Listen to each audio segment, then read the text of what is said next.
Okay, very good. I think we are ready to go. The recording has started. So welcome to Monday, January 24th, 2022's 9 a.m. strategic planning meeting. We are starting a few minutes late. It is 9:08 due to technical difficulties that we're having. So thank you all for being here. Let the record reflect that all three commissioners are present. I see at least their names on Zoom. So, and we've got our executive management team. We are being joined by Roy Kogan today, and I see Tessa Sheldon as well. So Roy, I think you're up first. So I'm going to let you start the discussion on the PFD loan document discussion. Thank you, Madam Commissioner, members of the board, Mr. Simmons, Roy Kogan, QTech Rock. We have a joint resolution before the board authorizing a loan to the Public Facilities District in the principal amount of $5,250,000. The loan is secured by a pledge of the district's Hotomoto tax and sales and use tax. These are the same documents, or similar documents that we used when the PFD made the loan, when the Board of County Commissioners made the loan to the PFD to build the podium. That joint resolution was a bit more complex because we had to deal with the county's bonds. Here, there are no bonds, so we made the resolution much simpler. So the revenue pledge is the same revenue pledge that you have to pay back your podium loan. It's scheduled for adoption by the PFD on the 26th, and we understand the loan, the property is going to close on the 29th. Any questions?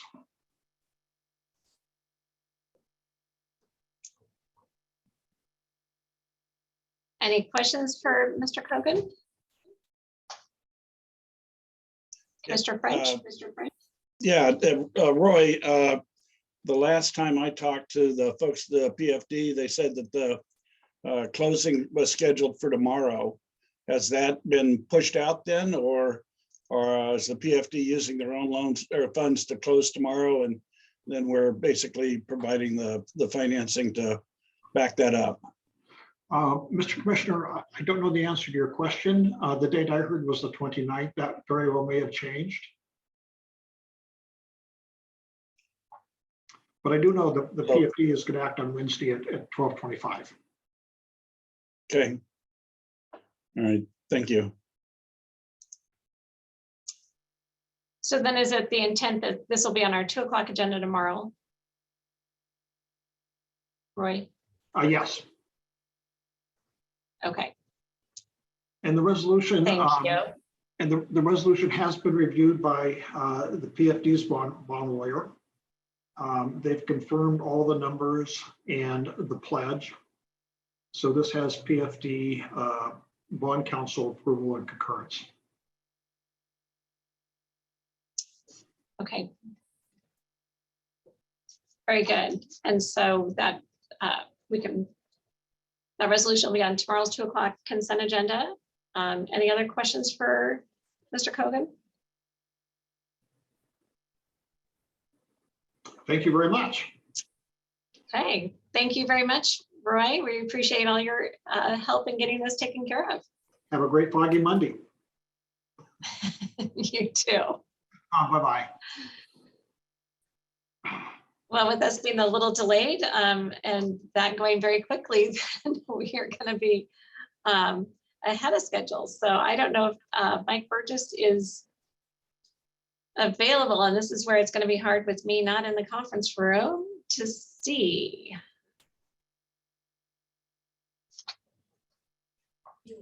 So we're all going to have to just bear with us today as we figure this out.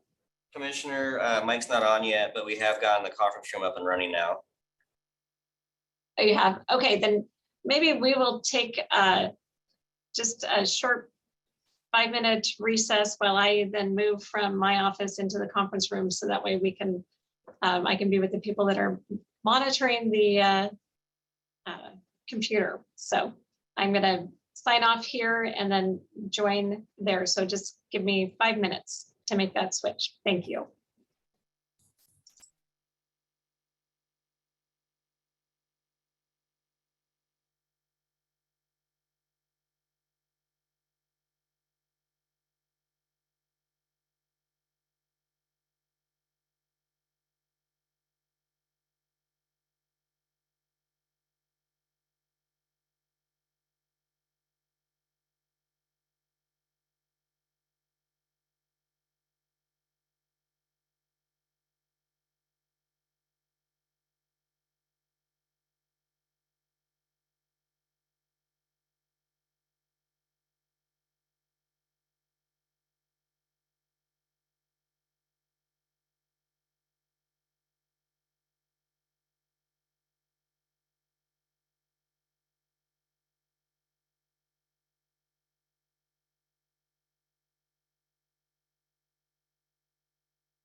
Hey, welcome back from our 5-minute recess while we adjusted to changing rooms and got everything back and running in the conference room. So with that, we're running a little ahead of schedule. So we have checked with Chad Coles, who is on for 10 o'clock. He is available now. Mike Burgess will not be able to join us until 9:30. So we will go ahead and move forward with Chad Coles. Chad, I see there you are, your lovely face. Thank you very much. Actually, I don't have the presentation that I was going to have for gravel roads, but I was going to have a really brief discussion on gravel road conditions right now. The weather that we're seeing with the freeze thaw in presence of an incredible amount of moisture has played hell with our gravel roads, as it sometimes does this time of year. So what we're seeing is a lot of mud coming to the surface, or cream coming to the surface of the gravel roads. We are seeing some occasional failures of the base. But actually, Dave, when I talked to Scott to schedule this, we had it was looking like it was going to be way worse than it is right now. But we are still seeing quite a bit of damage to gravel roads. Part of that process, as the board knows, is the moisture getting into the subgrade, along with the thaw weakening, just driving the fine material to the surface, to the rocks to the bottom. And depending on the substrate, whatever's underneath that, it can cause some really, really severe loss of strength. We've started doing our road restrictions already because of the conditions.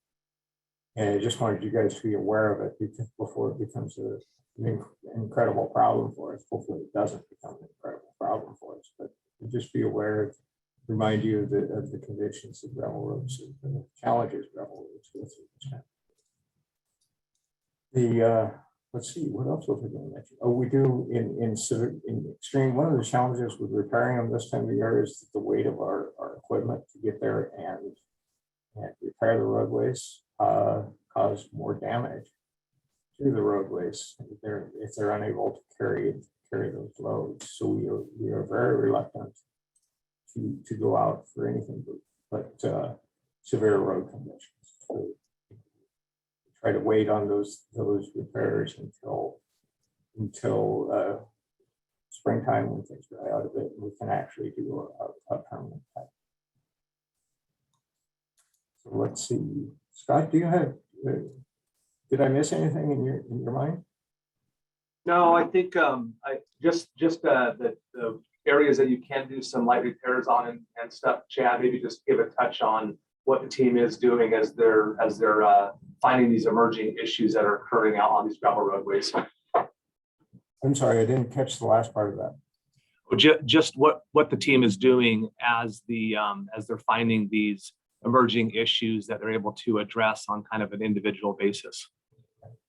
Yeah, we're out monitoring these, actually taking the phone calls that we get and making sure that we put eyes on all of the roads that people are worried about. And as we get there, if there happens to be heavy traffic on the roadway, we'll put up those emergency weight restrictions. And if there is a chance to get in when there's more frost in the roadways, since we're going through those freeze thaw cycles nightly, that gives us an opportunity to go in and do a little work to touch things up. If things, like I said, if things go really bad, there are some extreme measures we can do in terms of using really light loads, pushing forward very gingerly on the really severe spots.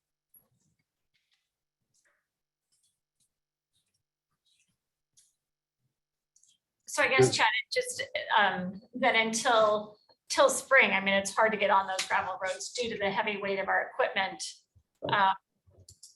How's the potholes going then as well? Because I know there's been issues with potholes with the same freeze thaw going on. Yes, getting to the pothole issue, it's been severe weather for both asphalt and gravel roads, and that's region wide. Our pothole hotline is up and operational.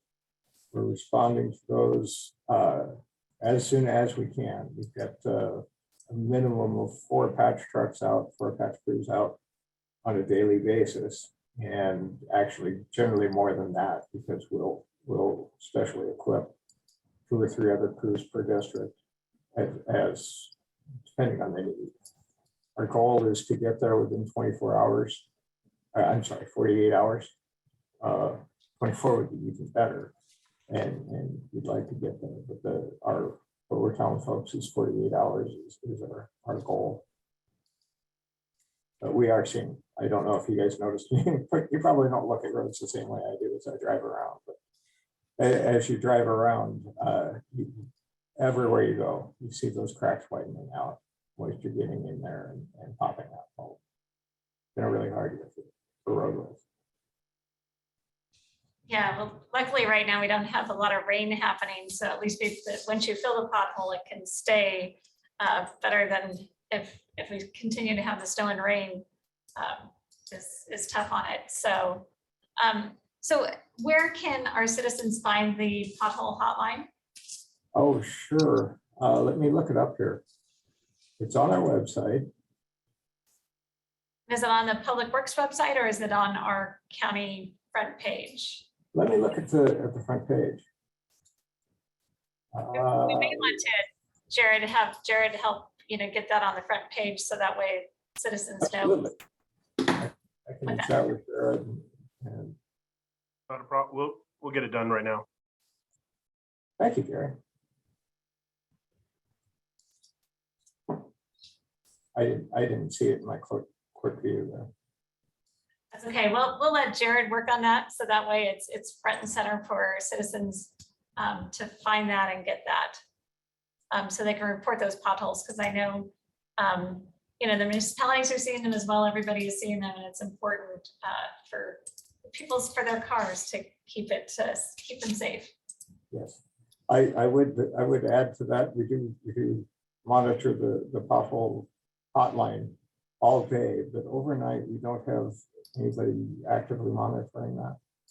If folks have an emergent condition, please get a hold of the Sheriff's Department, and they call us out. We have a process where we go out and take care of really dangerous situations. Very good. Thank you. Are there any other questions for Chad from my fellow commissioners?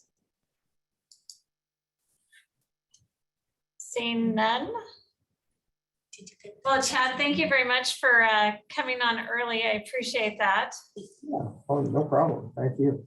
And I know it's just a hard situation. I mean, the weather just has such a play this time of year and into gravel roads and potholes and all of that. So I know it's being faced by everybody across the county.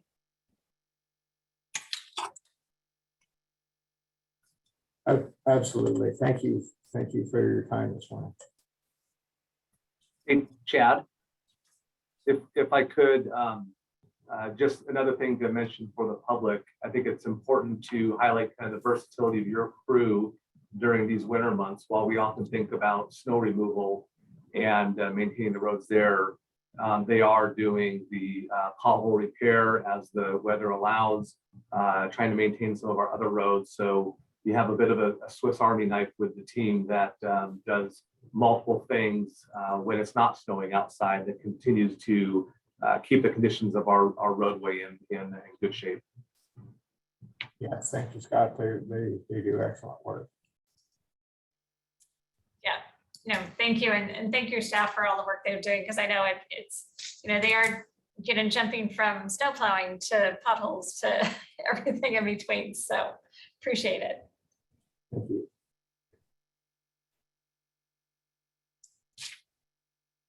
Okay. Thank you. So I don't know that Mike has joined us quite yet. So I do have one miscellaneous item I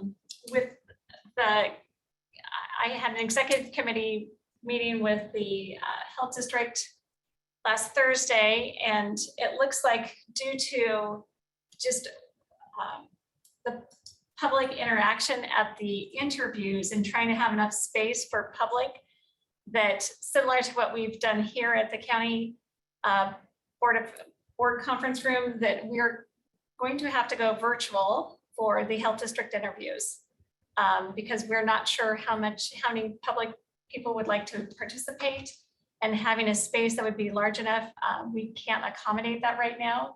And with the numbers, the health district felt it would be safer if we just provided those interviews in public. And so I think we're working on dates. I think they're going to be settled for looking at next Monday and Tuesday from 8:30 to 1:30, based on availability of our schedules, the attorneys, Michelle Fossum and Kevin Freeman. So those are the times we're looking at. And I think Ann is now starting the process of trying to fill those slots with the people that we've chosen to interview. So just to let you know, it's disappointing that we couldn't do it in person, but it just didn't seem like we could at this point in time, knowing that the number of public that would want to be in attendance. And so they'll be able to attend through Zoom. I don't know if either Commissioner Kearns or Commissioner French have a comment on that, but it's kind of where we ended up.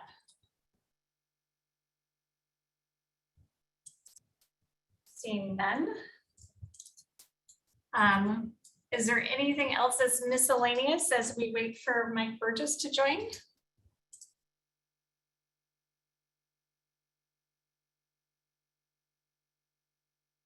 Oh, okay, thank you.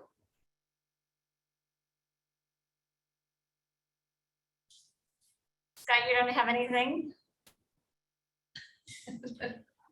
Nothing emergent right now.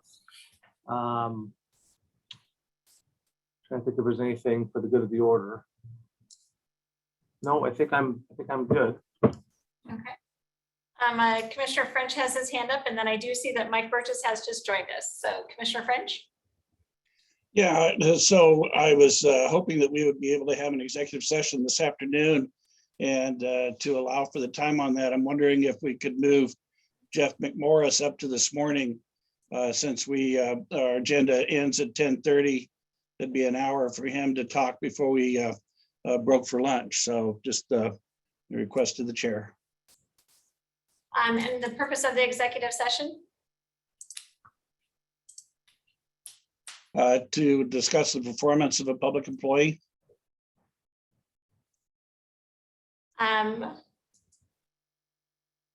Let me see if we will have time for that or not.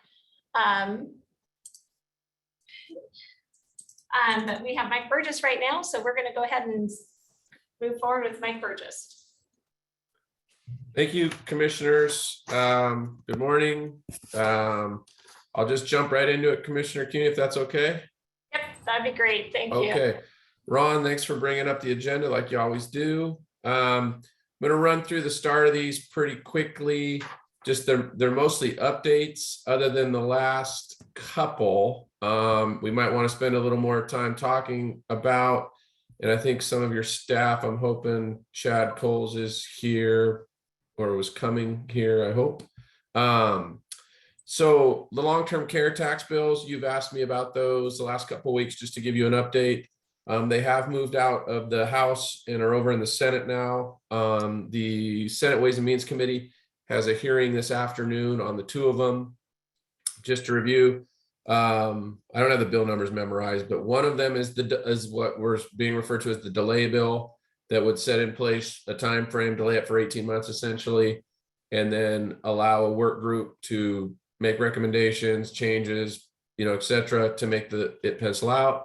The other is a bill that deals with exemptions, and one of those is the out-of-state folks. There's some military implications to that, but those two bills are moving. I do anticipate the Senate to pass those as fast as their time permits. Keep in mind, these are two House bills that were newly introduced and are already over in the Senate at the beginning of the third week of session. So that's pretty fast for things to happen. So when they're motivated to pass a bill quickly, they can do that. So those bills are moving where they're supposed to be. Next on the list, 5621, this is the water sewer tax. Nothing new to update you there. Still trying to get the bill out of the Senate Local Government Committee. Next one, and Commissioner French, you might want to chime in on this one, as you were part of the pretty lengthy discussion with the Legislative Steering Committee of WASAK, but these are the salmon habitat issues. I need to change that bill number. That bill number is obsolete now. A new version got introduced, and it's actually, they're working on the House companion. So the number is actually 1838. That doesn't matter for this discussion, other than I'll just make the change next week. But the bill's got a lot of problems. It has a lot of impacts on the county, both mechanically from a cost standpoint for your staff, beyond mechanically, available lands for farming, available lands for housing, all kinds of implications. It's becoming one of the bigger bills of session. Session always ends up having 4 or 5 bills that kind of become a big deal, that have a lot of stakeholder groups working on it. This bill is in that. Advocates for the farming community are vehemently against it, housing, all kinds of the normal stakeholders you'd think that would be involved in something that's so land use, broad reaching, environmentally broad reaching. But wanted to give you an update. It did get its hearing last week. There are negotiations going on. The bill's been pared down a little bit, but in my discussions with my colleagues at WASAK, that has not improved the bill enough that it's a point where the Association of Counties anyway would support it. And I'm very confident that Spokane would be in line with that too. Looks like Commissioner French, like I said, was part of that discussion with WASAK. If you wanted to jump in there, please do, sir. Yeah, the House bill is 1838, and this will have a significant impact on Spokane County, as Bill, or as Mike alluded to. It's going to have a negative impact on ag, significant impact on ag, because it increases the buffers around riparian areas. So that's going to be a significant impact.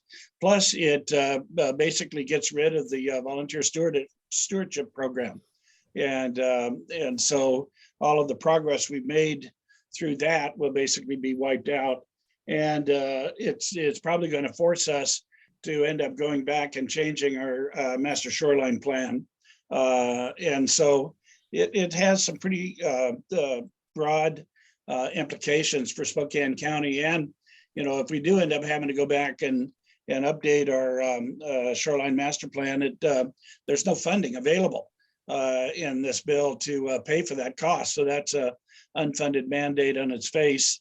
Now the legislature will probably get around it by saying, well, you guys do that anyway, but we do it on a schedule, we do it on a cycle, and now we're going to have to take it out of cycle to be able to comply with this bill. So WASAK is going to oppose it, and I'd suggest that we likewise follow them. Commissioners, I might suggest then that the bill's kind of moving target right now in terms of things coming in and out of it. I think it would be smart for us for you to draft a letter, and I can work with your staff to do that. That is signed by the board, clarifying the opposition to some of the points that Commissioner French makes, starting specifically with county impact, and then, you can transition, of course, to your impact on your ag community and other things like that. And we want to be ready to circulate that in probably the end of next week, or the week before the start of the following week. So within the next 10 to 14 days, get this thing, the letter tightened up, and then I would be able to share that with your entire delegation. I found that in the remote world, that's a pretty effective way. I can't chase them down on foot anymore, or at least this year still. So I'd like to do that with your permission, and assuming that as a board, you'd want to oppose the bill. Commissioner So, French. Madam Chair, I would move that we approve the drafting and signing of a letter by the chair of the majority of the board outlining the impacts of proposed House Bill 1838 or any other iteration of its kind, and delineate for the legislators the impacts both on our ag land community and funding for this effort. I'll second the motion. I have a motion and a second to draft a letter in opposition of House Bill 1838 on the salmon habitat to be signed other than an open public meeting by the chair or a majority of the board. All those in favor, please signify by saying aye. Aye. Aye. Motion passes unanimously. Okay, so Okay. Mike, you work with I'll staff. get, Get that yeah, I'll letter. get to work. I'll call Jeff this afternoon and get that started. I'm gonna need some help drafting that, but we'll get it taken care of. And Mike, before you move on to the next one, so are the conservation districts, I would assume they're not in favor of this either? Commissioner, your guess is probably accurate. I can't tell you that. I'd have to go back and review all the testimony. But my guess is, but I'm just trying to think where the crossover might be for some of the advocates for salmon and some of that. So I'm sorry, I can't answer that. Okay, thank you. So to answer your question, the topic did come up during the Legislative Steering Committee, and because it has such a draconian impact on the volunteer stewardship program, and the conservation districts are the administrator for many of those programs, it would have a negative impact on the conservation district. So I would assume that they would oppose it, but there was nobody at the LSC that could speak to that specifically. Okay, that was kind of my thought, is since it affects the voluntary stewardship program, which is, what the conservation districts are doing. That was my question. So I can reach out and find out. Well, Commissioner, I'll make a note here to try to find out on my end, if that helps. Thank you. Okay. Next bill is the bill dealing with the organics materials that we talked about last week. It has had its hearing. It was such a long hearing. It went to a second day, which that's kind of been happening. It happened a bit last year when it was some of the bigger complex bills. So just an update that the bill hasn't been scheduled yet for an executive session. And I'll keep you updated on that one. Next one is the civil infractions for rules and regulations at the county parks. That was the bill that Doug Chase presented to you all last week. Has a hearing tomorrow and is scheduled to be voted out of committee at the end of the week. That's a good sign. I've talked to Doug about him signing in or testifying on the bill. He and his colleague, more so for the colleague to be there to answer questions. I think that was one of your attorneys. But let Doug present that to the committee members, but that looks like it's moving along. I'm sorry. Before you move forward, I see Commissioner French has raised his. Yeah, so on the Senate Bill 5731, House Bill 1799, I would like to suggest that we have Deb Geiger look at this bill and try and quantify for us what the not only what the functional challenges are with this bill, but also what the economic impacts are going to be to our ratepayers and to the county. This basically puts a whole nother container at the curb, and before you know it, you're not going to be able to see the house for all the containers. But some of our solid waste vendors, not specifically for the county, but for some of the jurisdictions, might be impacted pretty significantly by this bill. So it'd be nice to have her weigh in on this and just give us a thorough understanding about its impacts. Yeah, commissioners, I spoke to Deb, it would have been 2 weeks ago now, about the bill, and she made all those points, Commissioner, but you're looking for something maybe a little more formal from her about it for the board. Did you want me to reach out to her, or? Mike, I can reach out to Deb. She's under my umbrella now. Okay. Yeah, so I'll leave it at that then for you to communicate with Deb to get the commissioners some analysis of it. Commissioners, do you want to see that too as I send it to Mike? Yes. Yeah, I think send it to all of us, so that way we all have the information. Perfect. Okay, sorry, Commissioner French, I thought you'd left your hand up. Sorry about that.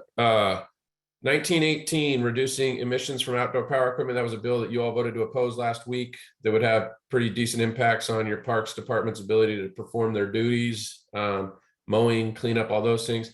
had a pretty lengthy hearing of opposition, some very good testimony. The bill is set to be moved from committee. I have not seen a bill yet or a substitute. I imagine there will be one coming. There's some pretty compelling testimony about your colleagues in the DNR world that go out and try to, do the forest fire and wildfire abatement. That frankly, there's just not enough. They can't carry enough batteries to operate those chainsaws. So I think we'll see something coming with some exemptions for emergency use. Having said that, that will not solve the problem for you all and your just day-to-day operations in the park. So I will communicate with our delegation members. We have 2 of them on that committee. So I'll relay our opposition and then continue that dialogue and keep you updated on that bill. Commissioner French, you're still muted, I think there. Another bill of a significant or similar emphasis is House Bill 1786. So you might want to check that and just make sure that there's not an overlap in terms of the impact. I'd have to look if I'll look and I'll let you know what I find out. Yeah, that came up in the discussion last Friday and stuff. And so I'm not familiar with the bill. I think that's the one, if I know correctly, or I'll take a real quick peek while we're here. I think that's the one that's a credit, but let me look here.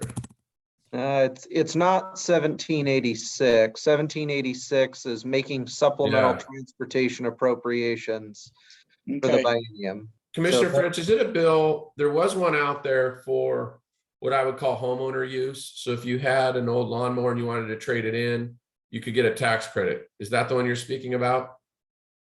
No, so in the dialogue last Friday, one of the other commissioners had mentioned that bill, and I wrote it down, but I don't have a lot of detail around it, and didn't have the chance to research it over the weekend. Yeah, I just wanted to make sure it doesn't slip by us. Okay, so but it deals with emissions on outdoor power equipment. Like, okay, I'll keep an eye out for it. That's how it was represented. Now, whether it really does that or not, I don't know, but that's how it was represented. All right, I'll ask some of my other folks that were on that call to see if they can tell me. Next bill 1703. Just a second, Mike. Oh, sorry. Sorry, since you can't see me, I guess, I don't know. Oh, no, I got you. So I'm assuming then too, that WASAK is opposing that because that would affect county parks departments all across the state. So if WASAK's not, the parks folks are. So just from I'll speak for WASAK here for a sec, just from an economies of scale thing, their staff covers a wide range of bills. And if they know that another affiliated group and so the parks folks from counties are working on this, they will, kind of stay in the back on that. But then if the bill continues to move, I think they would weigh in further. But yes, Commissioner, they're completely aware of it, but I'm not sure the level that WASAK's engaged on it. But that isn't to say that it's not being opposed by the proper folks, if that makes sense. Correct. Okay. But we're opposing it as the county as well Correct. As Parks Department Association that is opposing it as well. Yes.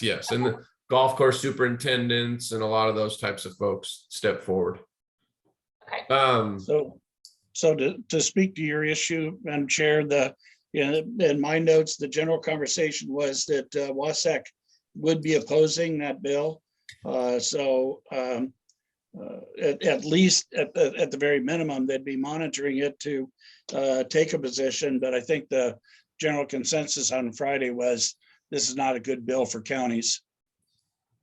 And it seems like it wouldn't be a good bill for cities because cities have municipal golf courses that would have all the same issues, in parks departments and all of that. So are the cities part of the Parks Association, Mike, just to, I guess, educate me? I think in some ways it depends on the city, Commissioner. I mean, you would probably recognize that some of the cities, frankly, some councils would be in favor of this legislation. So in terms of AWC, they might have a split within their membership, but I don't know where they're at.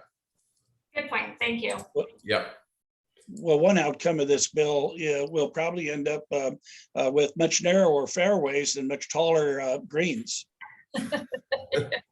Well, Commissioner, now you're getting at my heartstrings. So anyway, let's see, 1703, modernizing 911 communications. This is a bill that does just that, clarifies the statute, puts terms where they should be now as technology's changed, so the references are better, gives some additional flexibility as to 911 funds and how they can be spent. I called Lori Markham and talked to her about this bill.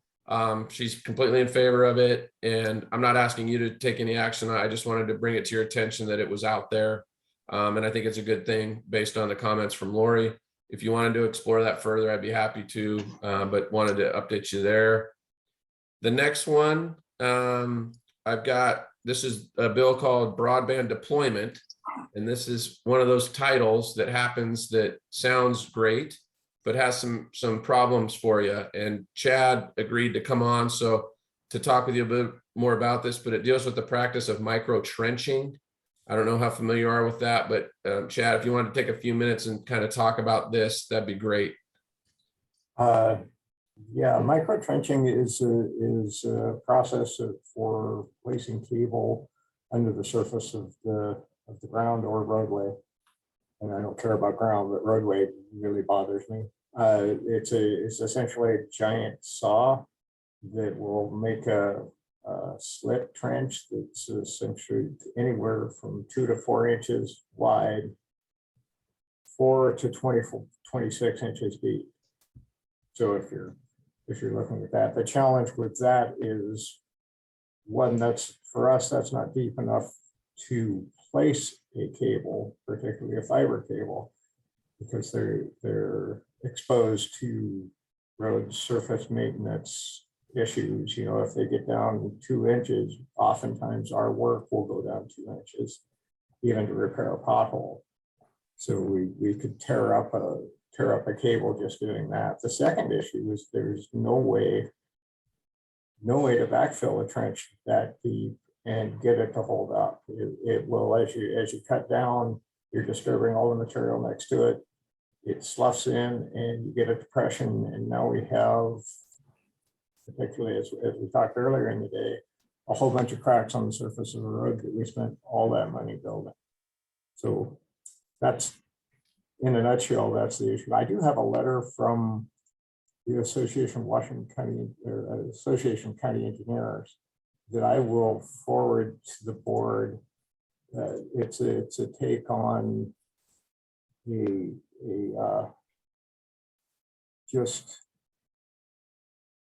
chance to weigh in, to send that off to the committee. I can send that to you too, Mike. If the board's interested, I think that might be a good stroke, but Mike's way smarter than I am. I think, commissioners, that the difficulty with this one is broadband has been a big issue in Olympia. It was something that you as a board, I know, are supportive of, increased infrastructure for broadband. It's just how you do it and the implications that it has for your road system and those things.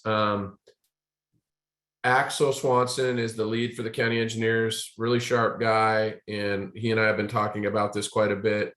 As a board, I don't know that you need to weigh in just yet, but wanted to make you aware of it, and the problems it could bring up. I mean, I don't think that there's a dispute that, you know, obviously getting broadband out is a good thing. It's just the manner in which you do it. Chad, you could correct me if I'm wrong, but I've heard that some of these contractors are better than others at putting this in and having the ground not be impacted too badly go in the future. Maybe you disagree with that, but anyway, just wanted to add that.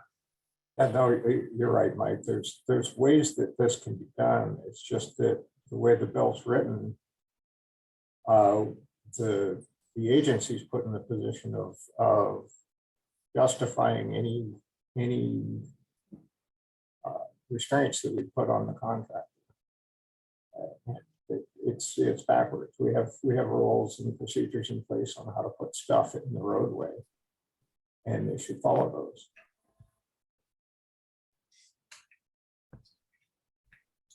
I see Commissioner French has raised his hand. Yeah, Chad, this is one of those things that if you would add to your list for me, so that I can take it to the CRAB board. I mean, this would be one of those things where we would clearly want to weigh in from the perspective across the county. How do we protect roads? So, thank you.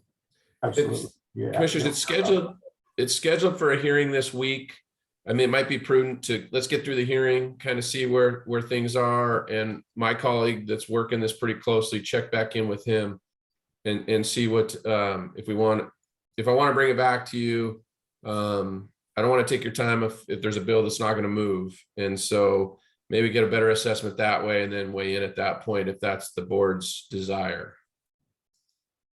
Yeah, the challenge that we have from CRAB standpoint is that we are meeting Wednesday, Thursday, Friday of this week, and then we won't meet for another quarter. So if we don't weigh in now, we're not going to weigh in on this legislative session. So from the standpoint of timeliness, I need to get it on the radar.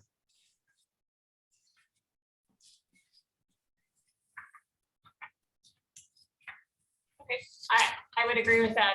It's, probably better just to make sure that they're aware and have an opinion, whether it moves forward or not. Okay. And then the last bill is a new one, 5901. It deals with economic development. It's a bill sponsored by Senator Randall. She's from kind of the Kitsap area, but piqued my interest in particular. Number 2 on the biggest bill is Senator Billig. And it kind of dovetails with 2 things. There's the distressed rural county tax credit that Spokane County does not qualify for because of the size of it. And if I understand that right, that's set to expire at some point soon. And then also combine that with, you may remember 2 sessions ago, 2 or 3 now, it all starts to run together, but there was a bill that passed the legislature with pretty broad bipartisan support to do a B&O tax credit for manufacturing. That bill was then subsequently vetoed by the governor. And there was, a lot of backlash to that within the legislative arena itself, in particular amongst those that were part of the deal, supposedly that was cut on that. This bill is another way to get at that issue, and it would be a sales tax deferral for the purchase of equipment, qualifying equipment. Ron, if you can bring the bill up, in the definitions section, you can read what it is. It's on page, get into the definitions there. You have eligible project on page 2. But I wanted you to see the thing that's good about this bill is it takes the requirement down for the size of the county to 675, so and below. So you would be caught in this now. And then on page 3, you'll see what it says for qualified buildings. That's definite. That's in number 10 sub 10 there. And then further down, it says what's qualified for the exemption for the types of machinery. Senator Billig certainly has an interest in this bill, would be very, encourage the county to support it. I don't know why, if you're asking me my opinion of it, I think it's a good bill and leads towards economic development. It's another, tool in the toolbox. Commissioner French, looks like you might have a comment about it. Yeah, so I just got the bill this morning and going through it, it looks like it's a good bill. The population is actually 650 and not 675. Oh, sorry. Yeah. That's all right, but it does provide an 8-year step down on your B&O tax and stuff. And interestingly enough, a lot of the projects that we have been pursuing here locally would qualify for this exemption and stuff. So this would be another tool that would be pretty beneficial for Spokane County, countywide.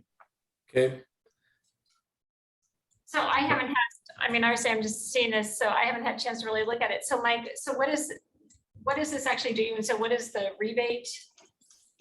It's a deferral on the purchase, as I understand it, on the purchase, the sales, the tax associated with the purchase of those things that are itemized on page 3 there, line 35, the sub 12 qualified machinery and equipment. Those things, those items would have an exemption, or not an exemption, excuse me, a deferral in paying back the sales tax. So I'm getting out on my skis here a little bit, but as I understand it, one of the barriers to building a manufacturing facility is you have to pay for all the upfront costs for the, belts and conveyance and all those types of things, that this bill gives you the chance to pay that sales tax later. So you don't have to front load the costs. And so once your manufacturing is up and running, then you have the capital and you're bringing in the revenue to then pay the tax. So it helps these things to be built for that reason. So it is a deferral on all the sales tax, not just the state's portion. You are correct, Commissioner. It is I read that too. It is the county. It is all of it. Yes, state and local portions. And how long is the deferral for? I'm sorry. No. These are good questions that need I to think be it's answered. 8 years. 8 years, and there's a step down on it. It's on page 6.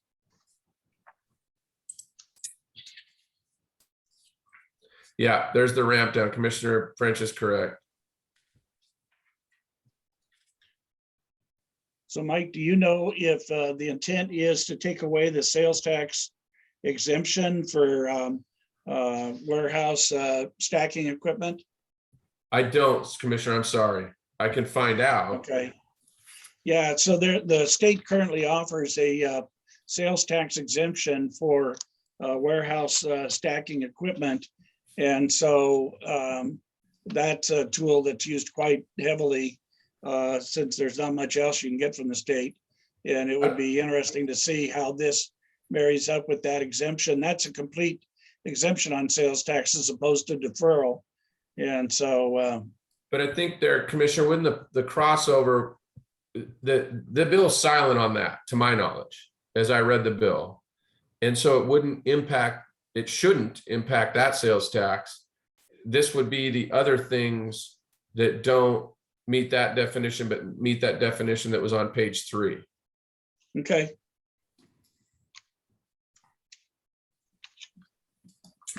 The bill has a hearing on the 27th, the morning of the 27th. What is that? Is that Thursday? Or is that Wednesday? Thursday. And I don't know if one of you would be interested in participating in that hearing. It's in the Senate Business and Financial Institutions hearing. If that's the will of this board to do that, or if it's too soon to do that. For French? Well, on its face, it looks like a good bill. I mean, the devil's in the detail and what survives out of committee, but on its face, it looks pretty good. Unfortunately, I'm tied up in Crab, like I said, starting Wednesday at noon and running until Friday at noon. So I wouldn't be available to testify on it, but would certainly support a letter from the board if the board is so amenable. I'm happy to do a letter, or do we have Mike sign in and, in favor for us? Okay. Oh, absolutely. So I definitely be, because again, I haven't had a chance to see, but at least, ensuring that we get signed in favor, I think would be a good thing. So Mike, do you think a letter would be helpful or not? Sure. No, I think a letter would be helpful. I'm just looking at my calendar. When I brought this up, obviously I want you all to be the first to testify. But yeah, I have some conflicts that morning. Is there another person, an economic development person at the county that you'd be comfortable speaking for it? Well, the only other person I can think of maybe might be Todd Coleman, if that was okay with the other two commissioners. He obviously is heavily involved in this with the PDA. So I exchanged some emails with him about the bill, Commissioner French. He knows about it. I don't know what his position is on it, though. Yeah, and unfortunately, Larry Crowder, I think, is out of town. He would be another one that could speak to it, but I'm not sure he's going to be available. He's at a conference. Okay. Yeah, I have a couple of things on my calendar on Thursday morning. I don't know, Josh, Commissioner Kearns, if you're available, and I see your hand up. Yeah, I'll testify for it. Okay. Okay. So Commissioner, I'll work within, and if you want it, I'm happy to try to juggle some of my schedule things too, and I could do it and present your letter. So, but if it, I'm I think it- fine with it. I can hop on and testify in favor of I it. like it. It certainly means more when it comes from commissioners. So, if Ron needs me to walk him through the electronic sign and just have him reach out. So I think you still need a letter in support of this. So, Madam Chair, I would move that the board draft a letter then other than a public meeting, does it be signed by the chair or the majority of the board in support of Senate Bill 5742. No, Second. sorry, 5901. Oh, no, five. Yeah, I'm sorry, 5901. I'll second that motion. A motion is second to write a letter in support of Senate Bill 5901 to be written in other than an open public meeting and signed by a majority of the board or the chair. Any other discussion? Seeing none, all those in favor, please signify by saying aye. Aye. Aye, motion passes unanimously. So we will Okay, get that letter put together and then Commissioner Kearns will be willing to testify on Thursday morning. perfect. And then I'm dropping off now, and am I rejoining a meeting, correct? No, I haven't scheduled to do it right after. Okay. But I just had heard from Commissioner French at the beginning. Maybe that was a different executive session. Oh, the different. Oh, sorry. Yes, I don't see it on the agenda. I thought this was from the pending potential litigation letter from last week. Right. From last week. Yes. Because there is Commissioner Sanchez. So Commissioner French, last week you had requested a executive session with Mike Burgess to be part of regarding pending potential litigation. Are you still wanting to do that? Oh, yes. Thank you for reminding me. I'd totally forgotten that. Probably about 10-15 minutes for executive session, but there's no time sensitivity to that. So if we don't do it today, we can do it next week. I'm good for what it's worth, but if you all want to get back to your regular schedule, please, I can figure out another time.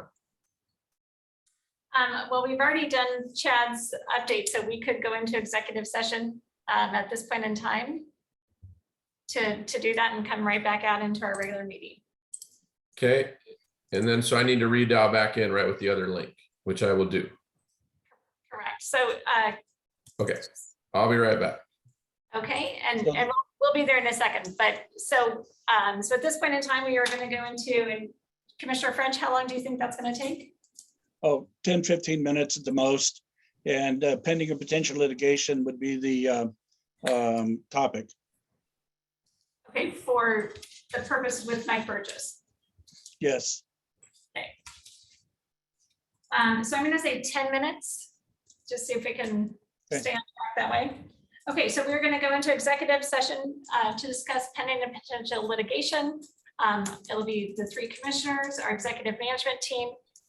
Casey Evans will be joining us as our legal counsel, as Mark McLean is not, he's not here today. And Mike Burgess, our lobbyist, will be in that discussion as well. So we will leave for 10 minutes. It is now 10:07, so we will be back at 10:17. Thank you.